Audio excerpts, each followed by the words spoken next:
আমাকে দেখে তো অফিসার মনে হচ্ছে না, তোমাদেরকে দেখেও তো বোকাচোদা মনে হচ্ছে না। বটো তো এ অফিসার নয়, এর নামই অফিসার।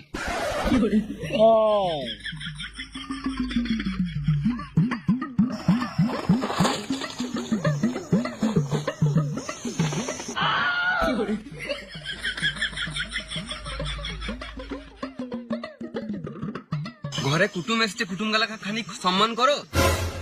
কি করে সম্মান করবো? খাবারগুলো নিচে দিচ্ছ কেন? তোমার বাড়িতে গ্লাস বাটি নাই?